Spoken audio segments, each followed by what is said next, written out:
Hello everyone, my self Suchika Sinha. हम आज class 6 का चैप्टर नंबर 1 का समरी देखेंगे, जिसमें से क्लास 6 का टोटल चैप्टर 16 है। जो लास्ट चैप्टर है संग्रहण एवं निपटान।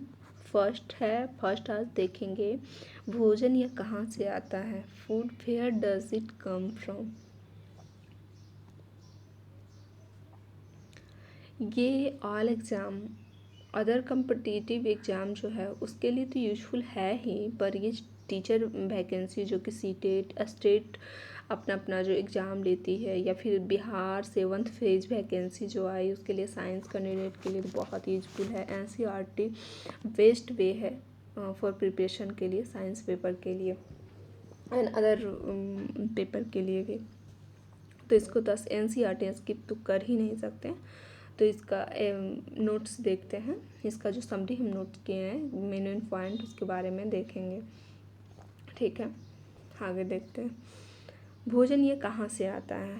Food where does it come from. भोजन वह खाद्य पदार्थ जो जीवों को ऊर्जा प्रदान करता है भोजन कहलाता है। पहले शुरू हम भोजन जानेंगे कि भोजन क्या है। भोजन जो हम खाते हैं उसे भोजन कहते हैं। जीव बिना भोजन के बिना कैसे रह सकता है। जो भी जीव है उसका अलग अलग सोर्स है खाने के, अलग अलग तरीका है खाने का, पर भोजन तो करता ही है। भोजन करके ही तो वो आगे जो भी उसका फंक्शन है वो कर पाएगा, सांस ले पाएगा, और जितना भी उसका शारीरिक क्रिया है विदाउट भोजन नहीं हो पाएगा। भोजन करेंगे तो सारा फंक्शन अच्छे से संपादित होगा।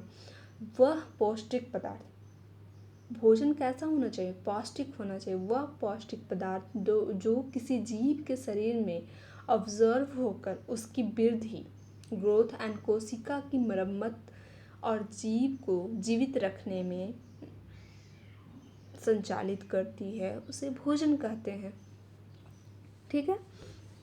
तो भोजन का परिभाषा क्या हो गया कि वह खाद्य पदार्थ तो जीवों की ऊर्जा प्रदान करती है उसे भोजन कहलाता है। तो भोजन यूजफुल क्यों है। यूजफुल के बारे में तो पहले ही समझ ही गए। नहीं भोजन मिलेगा तो हम जिएंगे कैसे। जीने के लिए भोजन बहुत ही उपयोगी है। कोई भी कार्य संपादित करने के लिए बिल्कुल आवश्यक है। आप चल पा रहे हैं, दौड़ पा रहे हैं, कोई काम कर रहे हैं, पढ़ पा रहे हैं, सारा चीज़ तो भोजन के थ्रू ही आप ऊर्जावान होते हैं और कर पाते हैं। आप एक दिन फास्टिंग रखते हैं तो लगता है कि जैसे कि कुछ फंक्शन काम नहीं कर रहा है। आप पढ़िएगा तो पढ़ने का मन नहीं करता है। तो भोजन तो बहुत आवश्यक है, ओके। भोजन के मुख्य स्रोत। अब भोजन के मुख्य स्रोत क्या है। तो पहला है जो कि पादप उत्पाद, दूसरा है जंतु उत्पाद। तो पादप उत्पाद में आएगा सब्जी, फल, फूल, जो भी हम पादप के द्वारा हम जो प्राप्त करते हैं, जो खाने योग्य हो उसे हम पादप उत्पाद कहते हैं। जंतु उत्पाद में आ गया जैसे कि अंडा, मांस हो गया, फिर यहाँ डबल लिखा गया था, दूध हो गया, ये सब हो गया जंतु उत्पाद में। मतलब कि अंडा हम खाते हैं, मांस भी खाते हैं, दूध भी खाते हैं, तो वो सब जंतु से हम प्राप्त करते हैं, तो जंतु उत्पाद हो गया। तो हम मेन रूप से भोजन के 2 सोर्स हैं, ठीक है। आप बोलेंगे कि पौधे के अनेक भागों को खाते हैं, बिल्कुल सही है। पौधे के अनेक भाग को खाते ही हैं हम। जड़ को, तना को, फल फूल सारा तो खा ही रहे हैं। पत्तियाँ, साग जो हम खाते हैं, पालक का, चना का, सरसों का, तो ये सब जो है एडिबल पार्ट है। पत्तियाँ तो वो खाते ही हैं। फूल जैसे कि आप कद्दू का फूल देखिए, और फिर देखिए केला का फूल, ये सब खाते ही हैं ना। तो ये सब हो गया खाने का। फल तो खाते ही तना, जड़ सारे खाने योग्य। तो पौधे के खाने वाले भाग हो गया मेनली जड़, तना, फल, फूल, पत्तियाँ। काशी फल, सीताफल जो कि शरीफा भी कहते हैं, तो उसका 2 पार्ट खाने योग्य होता है, फल और फूल, ठीक है। फल तो खाते हैं, फूल भी खाते हैं। सरसों का बीज से हम तेल प्राप्त करते हैं, जो कि सब्जियां, जो कि यूजफुल है, सब्जियां वगैरह में डाल के बनाते हैं। अब पत्तियां, जो कि साग के रूप में। तो मतलब कि पौधे के एक पार्ट के से ज़्यादा भी हम खाने योग्य होता है हम लोग के लिए, हम लोग खाते हैं। अब देखिए कि इसमें आ जाएगा कि कौन सा, मतलब कौन सा जो पादप है जिसका रूट्स खाते हैं, स्टेम खाते हैं, फ्रूट्स खाते हैं, फ्लावर्स खाते हैं।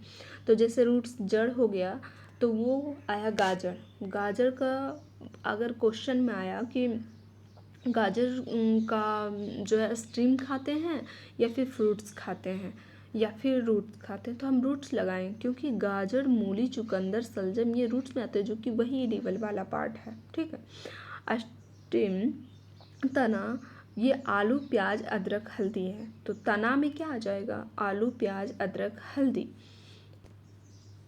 ओके, हो गया। तो हम तना खाते हैं आलू, प्याज, अदरक, हल्दी का। ठीक है। फ्रूट्स तो सेब, अमरूद, ये सब फल हो गया। फ्लावर्स हो गया, केले का पौधा का जो फूल होता है, कद्दू का पौधा का फूल होता है, सूरजमुखी का जो फूल, चमेली, जासमीन, ये सब खाने वाला तो फ्लावर्स में आ गया। ठीक है। पौधे का एक पार्ट के अलावे हम 2 पार्ट, 3 पार्ट भी खाते हैं, वो सारे खाने योग्य होता है। ठीक है। आगे देखते हैं। सभी जीवों की भोजन संबंधी आवश्यकताएं भिन्न भिन्न होती है। बिल्कुल सही है। आप बाघ पादप चीज नहीं खाएगा, उसको तो सिर्फ मांस ही चाहिए। तो हम सारे जीवों का जो है खाने की आवश्यकताएं बिल्कुल अलग अलग होती हैं।